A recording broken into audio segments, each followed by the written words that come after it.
Hey everybody, Logan here, and yes, I'm surprised too with a Sunday video. You guys know I don't do Sunday videos. I usually take Sundays off. I go to church and all that other stuff, spend it with my wife, and we do just relaxing things on our Sundays. But of course, every day is no exception. I still read the gaming headlines, and this this article popped up. I guess as of right now, it says as of recording 4 hours ago, which was around 8 this morning. But I was at church, and then on my way home, after I got home, I'm scrolling through the news, and then I'm like, oh, news. Look at things. And I actually think this is kind of a big deal. Why? Because it's technically what people have been asking for years. It's just Microsoft's not doing it alone. So the article reads, this comes from trueachievements.com. Of course, it's an Xbox-oriented site, so it's really cool to see them break the news on this. Razer Edge announced as new Xbox cloud gaming handheld console. So since Microsoft has never really made their own handheld device, to see them finally doing it with Razer is kind of cool. So some people would say, oh no, this is just a Razer device. Other ones are saying, oh, it's like a handheld Xbox. It's sort of. It works both ways. But this would be the closest we're ever going to get, as of this time, to an actual Xbox handheld, because it's a Game Pass machine. So Razer is also the company that makes the Razer Kishi. Again, I still don't know. I use that quite a bit. I got it for Christmas. I think it's one of the greatest mobile gaming adaptations to actually play console games on mobile. Now we have the next step with the Steam Deck coming out, trying to be a handheld console, trying to beat the Switch, which it won't do, and it's extremely overpriced for, what it can do. I think this is probably a better bet. And the Razer Kishi, whatever the Kaishi, I'm going to call it Kaishi, really does a good job of bringing that console experience onto your mobile device. And like I said, I've been using it quite a bit. The other day, I was actually at the Chevy dealership where I have to bring my SUV to get a service every so often. And thank God I had that, because popped it in. I was playing High on Life for quite some time, and I went by like that, and that thing is epic. And I'm playing. Yeah, it needed a bit stronger service internet signal, but it has this cool refresh rate, and I'm hoping this does the same thing. But I'm going to shut up, read the article, and you'll understand why I'm talking about the Kaishi so much, and this being the true successor. So the article is, like I said, from True Achievements, and Razer Edge, which I really like the name, announced as new Xbox cloud gaming handheld console. Razer has revealed the Edge, which is the world's first dedicated 5G handheld console to hit the market, and due to a partnership with Xbox, you'll be able to play Xbox Game Pass Ultimate games on via cloud gaming. Now, with it being a 5G handheld, it means you're going to need a service. So probably if you have like AT&T or whatever, Verizon, you might be able to connect to your service at it as a device and play your games that way. But I would definitely suggest having an unlimited data plan. Currently I do, and that's what made it a little easier having the Kaishi. And here we go. With the Razer Kaishi having already cemented itself as one of the best mobile controllers on the market, and the company's experience with on-the-go gaming via the Razer phone, it comes as no surprise that they would marry the pair into a consolidated device, the Razer Edge. What's more, a partnership with Xbox means you can play some of the best games on Game Pass on the device via Xbox Cloud Gaming, such as Vampire Survivors, although you'll still need an Xbox Game Pass Ultimate subscription to access it.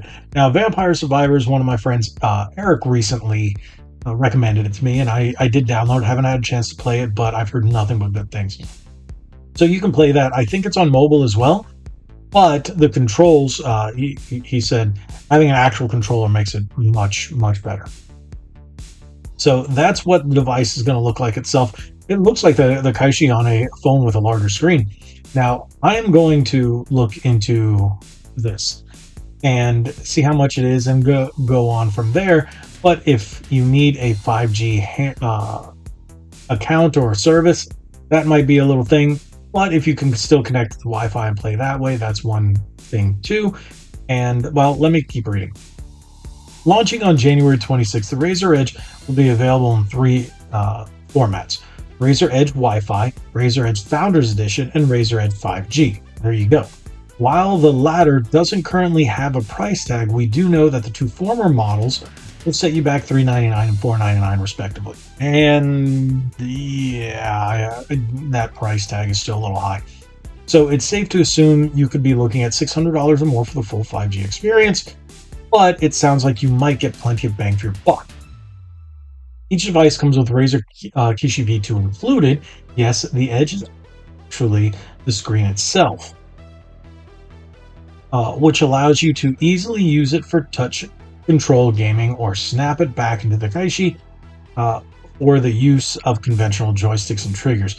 It's an Android-based device that packs in a Snapdragon G3X Gen 1 active-cooled gaming chipset with a 3 GHz Cryo CPU, which can power through games on the Edge's 6.8 Full HD 144 Hz AMOLED touchscreen display.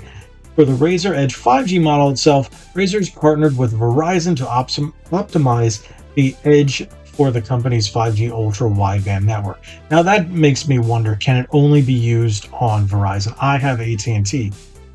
For me, I think that would be nonsense if it's not compatible with anybody besides Verizon.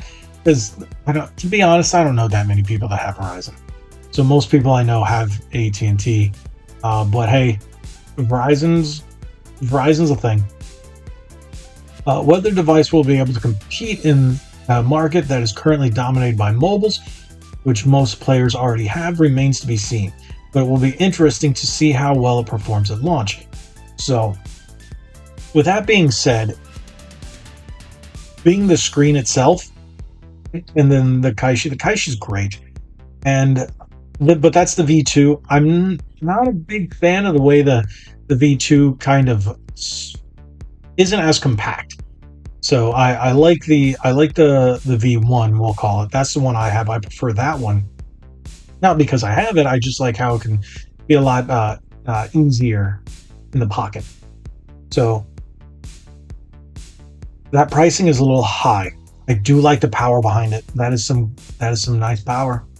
But at $399 for the Wi-Fi, okay, you can tether it to your phone, but for that case, if you don't want to kill the battery on your phone, there you go. But this is technically the first Xbox handheld, because with their partnership, they're making sure it's probably going to have Microsoft or something built into it that's going to boot up right away. If it's going to be Android based, it's probably going to have all the Xbox or Microsoft apps included, pre-installed with Game Pass and all that. You just have to sign in, and I'm skeptical, but I think with that kind of power, that's really nice. I do like the 6.8 inch. I think that's a good size.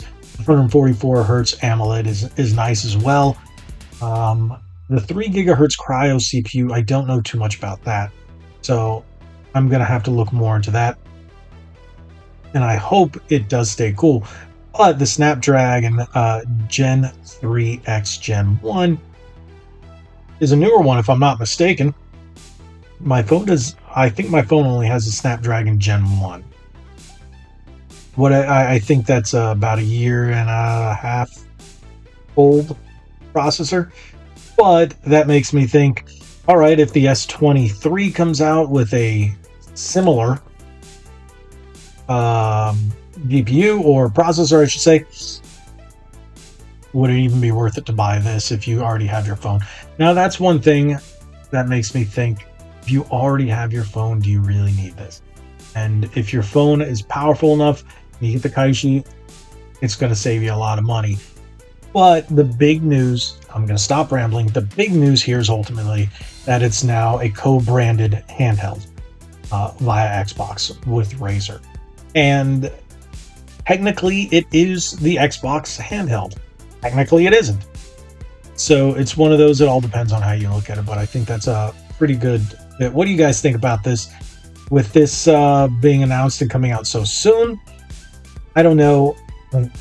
Again, I'm not a big fan of mobile gaming, but now that you can actually play full Xbox games on your mobile device, this brings a whole new dimension to mobile gaming. And is it really mobile gaming, or is it just portable Xbox on the go? I don't know. I really don't know how to look at that. But ultimately, I think this might be a cool device for some. I think it's going to be more niche than anything.